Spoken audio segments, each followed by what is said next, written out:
O dia 24 de fevereiro de 1932 representa um marco histórico para as mulheres brasileiras. O decreto 21076 daquele dia e ano garantiu que nós, mulheres, pudéssemos votar e concorrer a cargos do Executivo e Legislativo. Para falar sobre este tema, está aqui comigo a Nilmar, que foi a primeira prefeita da capital e vai discutir diversos outros assuntos ligados à participação das mulheres na política. Nilmar, muito obrigada por ter aceitado o convite para estar aqui hoje. Eu que agradeço, Ludmila. Para mim é um prazer muito grande poder estar aqui com você no seu programa e falar sobre um tema importante, inclusive com a data que, com certeza, foi um marco, né, para a participação da mulher na política. Nilmar, isso foi há 86 anos, né? Fez agora no sábado passado, 86 anos que nós garantimos aí esse direito ao voto e de concorrer a um cargo no Executivo e no Legislativo. Mas, na sua opinião, qual foi a mudança de lá para cá nesse tempo todo que mais se firmou, falou assim, não, isso aqui dá para comemorar depois do direito ao voto, né? Eu vejo assim, que é claro que é uma grande conquista, e se tem que comemorar, né?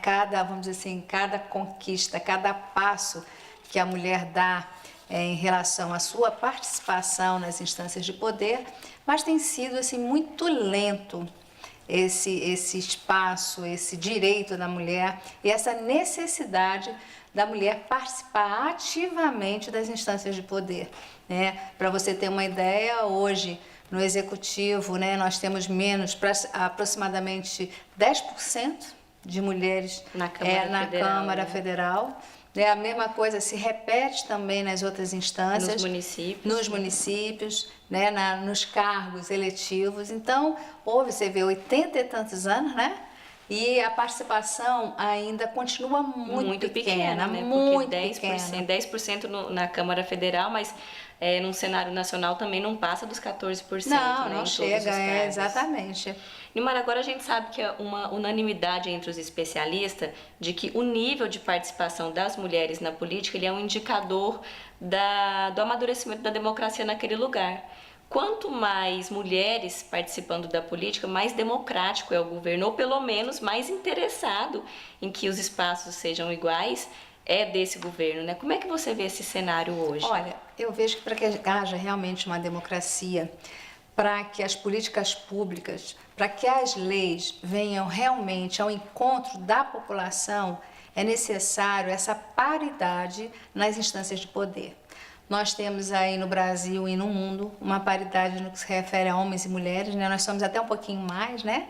Nós somos aí 51% da população e eleitoras também. 53% do eleitorado. Já somos 53% do eleitorado e 51% na população, né? Então, se nós temos hoje um poder, né, centralizado, vamos dizer assim, na mão dos homens, é claro que tanto as políticas como as leis não vêm ao encontro da necessidade de uma população que é formada de forma paritária. Então, eu vejo o seguinte, é necessário que nós possamos cada vez mais estar presentes tanto no legislativo como no executivo, nos cargos de comando, para que as leis elas venham mais ao encontro das necessidades de homens e mulheres, para que as ações elas venham corresponder e responder mais também às necessidades de todos os cidadãos. Então, se as leis são votadas por homens, na grande maioria, se elas são formuladas por homens, na grande maioria, se as políticas públicas elas são exercidas por homem, na grande maioria, nós vamos ter um descompasso muito grande.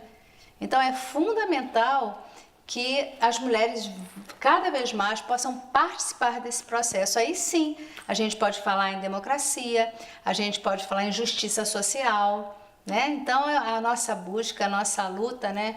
Eu participei lá na Câmara da bancada feminina, a gente vinha já naquela época trabalhando, né, essa questão de aumentar, não só naquele momento, mas muito antes disso, né, tem vários movimentos nesse sentido, várias instituições que trabalham no sentido de aumentar a participação da mulher na política, nas instâncias de poder de uma forma geral, justamente para que a gente tenha uma sociedade mais fraterna, mais igualitária, mais justa, mais democrática. Gente, para vocês terem uma ideia, existem dados aí que são conhecidos de todos nós na internet aí. Tem um ranking que de 193 países, o Brasil está na posição 154, gente, em participação de mulheres na política. A gente perde apenas aí, Nilmar, para alguns países árabes e do Oriente Médio, que são, assim, países extremamente machistas, né? Pois é, Ludmila. Inclusive, o que se observa é que o sistema de cota nesses países fez com que houvesse um avanço maior. Quando se fala em sistema de cota, muitas vezes se fala assim, não, o sistema de cota já é uma forma de discriminar, né?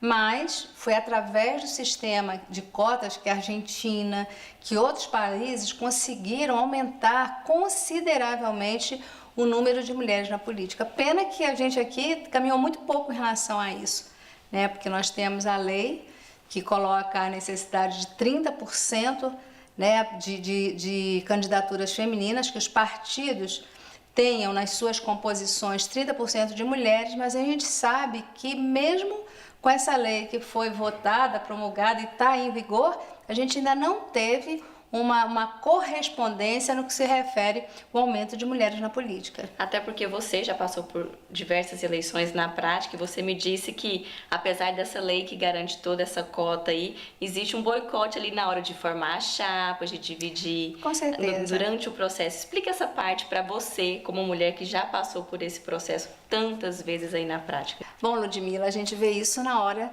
de se compor, né, a chapa de candidatura.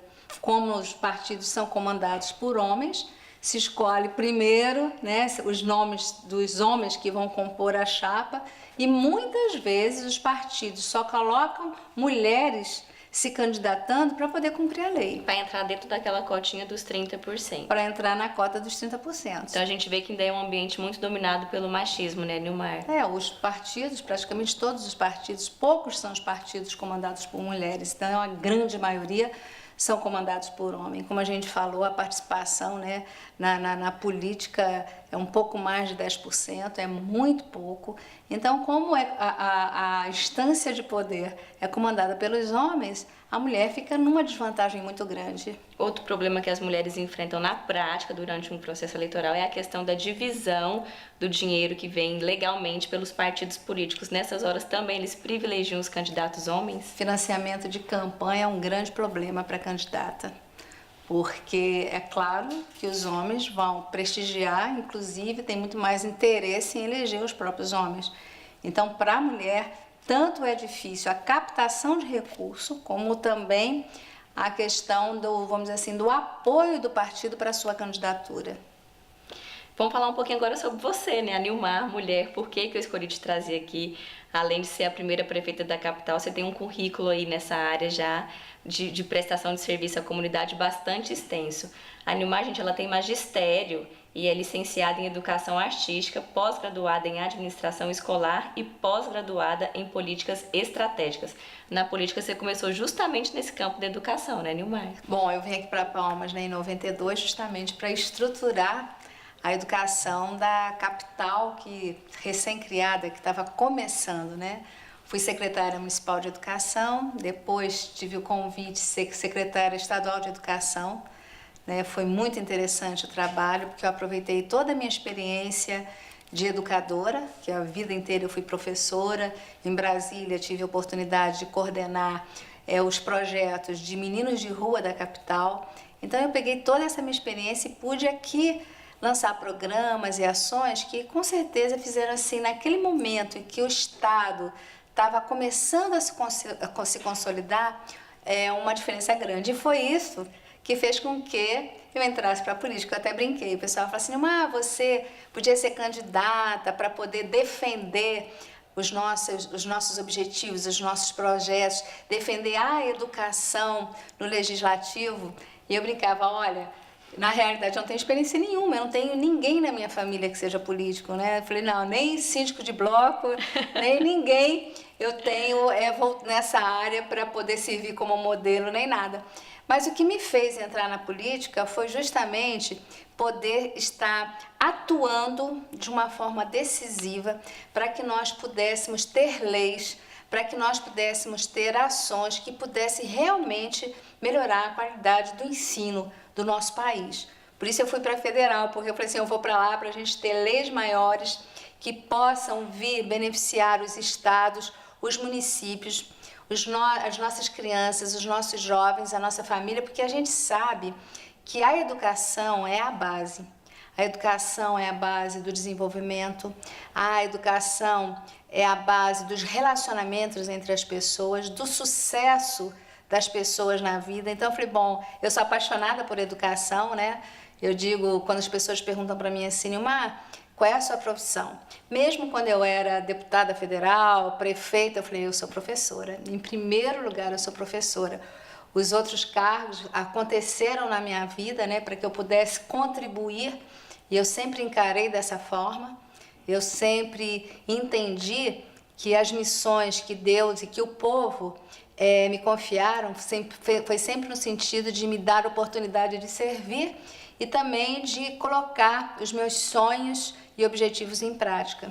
E é nítido, Nilmar, a sua competência nessa área da educação, porque desde o início do seu primeiro mandato no Executivo, né, como secretária de Educação, logo depois, quando você concorreu à cadeira de deputada federal, mesmo não ganhando, ficando na suplência, você foi a mais votada aqui em Palmas, o que mostra aí que os seus serviços prestados nessa área realmente deixaram um legado e que as pessoas queriam se ver representadas por você e por esses projetos no âmbito nacional também, né? Para mim, Ludmila, foi até uma surpresa, porque na realidade, quando eu me candidatei a deputada federal, que eu comecei a fazer as reuniões, né? O pessoal falava assim, sua campanha parece uma reunião pedagógica, parece que você está falando com alunos, com professores. Eu falei, mas é isso que eu sei fazer. O que eu sei fazer é colocar o meu sentimento, colocar o meu pensamento, o meu conhecimento para beneficiar. Então eu fiz da mesma forma na política. E o resultado, inclusive, para mim também foi surpreendente, porque eu falei, poxa, foi uma experiência que eu estava entrando ainda naquele momento, né? E eu fiquei feliz, principalmente com a minha votação em Palmas, porque, na realidade, eu entendi que ter sido a mais votada em Palmas era o resultado do meu trabalho como secretária de Educação do município e do meu trabalho como secretária de Educação do Estado. Então, a educação me ajudou muito, né? Os professores, os diretores, naquela época era a Delegacia Regional de Ensino, as delegadas que estavam comigo naquela transformação na educação do Estado, abraçaram a minha campanha no sentido de mostrar que era necessário, sim, uma representante da educação no Legislativo para que nós pudéssemos colaborar para que a educação fosse cada vez melhor. E na prefeitura, Nilmar, como é que se deu aí a sua vontade de disputar esse cargo? Foi assim uma pretensão que você já tinha esse sonho, falou assim, não, um dia eu vou querer ser prefeita da capital, ou você foi levada pelo seu trabalho e pelas pessoas que te apoiaram a disputar essa eleição para prefeita? Eu acho que foi mais por aí. Eu, na realidade, eu não tinha assim em mente, não tinha esse sonho, vamos dizer, não, quero ser um dia prefeita da nossa capital. Mas as pessoas começaram a falar, Nilmar, se candidata, porque você pode dar uma contribuição maior. Eu acho muito a questão também da paixão e do amor. Eu sempre fui apaixonada por Palmas, né? Quando eu cheguei aqui em Palmas praticamente só tinha 2 anos, então praticamente estava tudo por se construir. Eu dizia assim, não tinha nem o único asfalto que tinha na cidade, era um pouquinho de asfalto no antigo aeroporto, né? E não tinha iluminação pública ainda. Então eu participei do primeiro momento da cidade. Então eu participei da construção de Palmas. E isso fez com que, eu digo, sabe, filho, é como se você estivesse criando um filho. Então meu amor por Palmas foi sempre muito grande. E aí veio você pode colaborar mais, você pode, além da educação, você pode estar trabalhando mais os outros pontos da cidade. E foi na hora esse entusiasmo das pessoas que fez com que eu também pudesse ver que eu podia dar uma contribuição maior. Era um momento bem específico, né? Na realidade, eu era a 4ª prefeita de Palmas, a gente a cidade ainda não tinha nem 10 anos ainda, né? Muito nova. Muito nova. Então aí foi isso que me animou a estar entrando nesse processo E eu digo assim, que eu agradeço muito a Deus e ao povo de Palmas pela oportunidade de ter sido prefeita de Palmas. Nilmar, agora a gente falou das dificuldades em se eleger, em se formar uma chapa, de passar pelo processo eleitoral sendo mulher. Depois que você assumiu um cargo dessa importância, prefeita da capital, ainda tem aquela dificuldade por ser mulher? Ainda teve algum olhar torto, assim, de um companheiro homem ali no local de trabalho?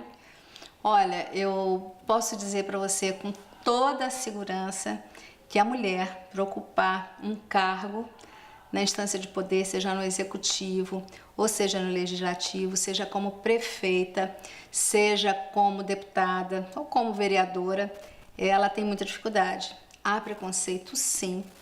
Ela, muitas vezes, ela tem que provar que tem muita competência, tem que ter muita firmeza dos seus propósitos, ela tem que ter, assim, eu acredito até uma forma diferente de trabalhar para que ela tenha o respeito e para que ela possa realmente executar aquilo que ela pretende, para que ela possa fazer aquilo que ela quer. Porque é difícil. Quando você vai escolher a própria equipe, você, de uma certa forma, é vista, tem sempre aquela dúvida, será que ela vai dar conta, você entendeu? Porque é o que eu falei, é o olhar masculino. Uhum.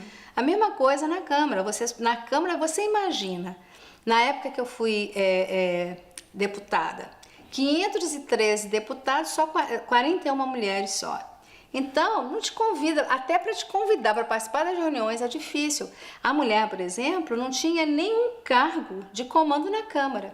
Eu tive o privilégio de ser a primeira procuradora especial da mulher, que foi um trabalho que nós fizemos, as deputadas, com a bancada feminina, para que fosse criado um órgão dentro da Câmara que tivesse, exatamente, que tivesse representatividade feminina.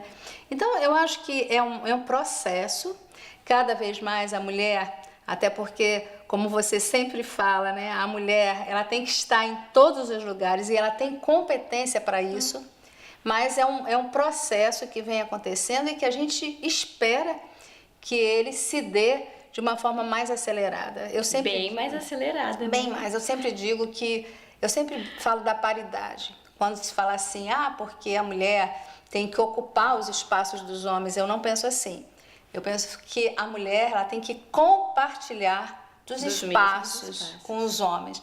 À medida que nós tenhamos mais mulheres no executivo, no legislativo, mais mulheres votando leis, mais mulheres elaborando projetos, mais mulheres decidindo, porque nós não podemos achar que é justo, nós não podemos achar que é democrático os homens em maior número, né, em grande número, decidir o que é melhor para as mulheres. Então, na hora que nós estivermos unindo as características das mulheres com as dos homens, quando nós estivermos decidindo juntos o que é melhor para uma população paritária como a nossa, com certeza nós vamos ver melhor. Eu acho que isso está faltando muito. Nós estamos vivendo aí um momento de transformação.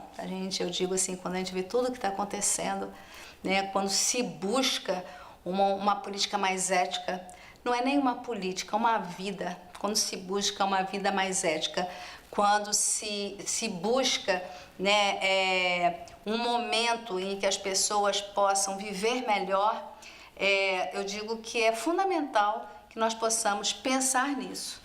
Nilmar, agradeço demais a sua participação. A escolha do seu nome foi bem pensadinha para essa data, para a gente falar sobre esse marco histórico. Sempre quis te entrevistar por ter sido a primeira prefeita de Palmas. Eu acho que você tem muito a falar a toda a população, a todas nós mulheres, por tudo que você representou e representa ainda. Para finalizar, eu vou te fazer a pergunta que eu faço para todas as mulheres que vêm aqui dividir esse tempinho comigo. Já que lugar de mulher é onde ela quiser, qual que é o lugar da Nilmar no mundo? Eu quero primeiro, Ludmila, agradecer. Você sabe que, além do carinho especial que eu tenho por você, eu te admiro muito como profissional, né? E como mulher. E o meu lugar no mundo é sempre me colocar à disposição para poder colaborar para que as pessoas possam viver melhor. Obrigada mais uma vez, Nilmar. Gente, o Lugar de Mulher fica por aqui. Fiquem todos com Deus, uma ótima semana e até o próximo programa.